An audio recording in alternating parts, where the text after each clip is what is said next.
அதிசயங்கள் செய்கிறவர் நம் அருகில் இருக்கிறார்.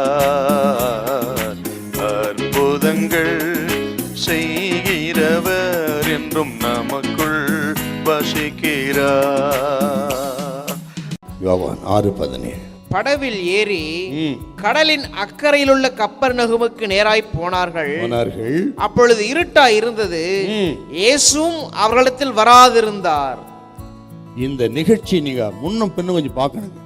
மார்க்கு சுவிசேஷமும் யோவானும் கலந்து நீங்க பார்த்தீங்கன்னா சாயங்காலத்தில் புறப்படுறாங்க அவங்க.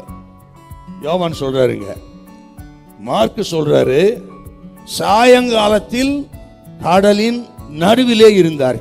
வித்தியாசம் வேதத்தில் இல்லை. என்னன்னா சாயங்காலத்தில் புறப்பட்டவங்க, இதே யோவான் சொல்றாரு பாருங்க, 3 இல்லைன்னா 4 மைல் தூரம் வந்திருக்கிறாங்களா.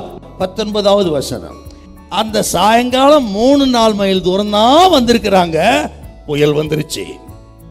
கிட்டத்தட்ட 4ஆம் ஜாமம் வரையிலும் 9 மணி நேரம் ஒரே இடத்துல அலைக்கழிக்கப்படுகிறார்கள். இங்கும் அங்கும் படகு அலைக்கழிக்கப்படுகிறது. 9 மணி நேரங்க. முன்னேற முடியல, பின் திரும்ப முடியல, ஒண்ணுமே செய்ய முடியல.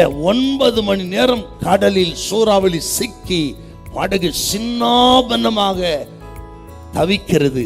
அதுக்கு பேர் தான் கைவிடப்பட்ட நிலைமை. அனுபவம் உள்ளவர்கள், அவங்க பிசினஸே கடல் தான், அவங்க தொழிலே படகு தான், அவங்களுக்கு எல்லாம் அத்துபடி. ஆகிலும் 9 மணி நேரம் ஒன்றும் பிரயோஜனம் இல்லை, எதுவுமே கை கொடுக்கல. அவர்கள் அனுபவம், அறிவு, பலன், ஞானமும் 9 மணி நேரம் சிக்கி தவிக்குதுங்க. அப்படித்தான் நமது வாழ்க்கை. எதோதான் படிச்சிருந்தாலும் அனுபவம் இருந்தாலும் சில நேரத்தில் இப்படிப்பட்ட சூறாவளி சிக்கி தவிக்க வேண்டியது இருக்கும். கைவிடப்பட்ட நிலைமை.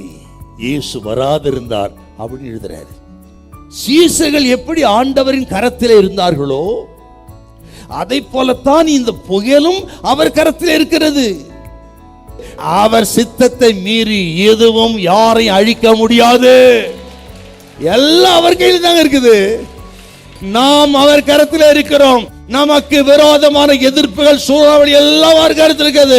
அவர் சித்தத்தை மீறி படகை கவிழ்த்து போடுவதற்கு பெரும் காற்றுக்கும் அதிகாரம் இல்லை, சூறாவளிக்கும் அதிகாரம் இல்லை, ஆபத்து விபத்துக்கு அதிகாரம், விஷ பூச்சிக்கும் வியாதிக்கு அதிகாரம் இல்லை.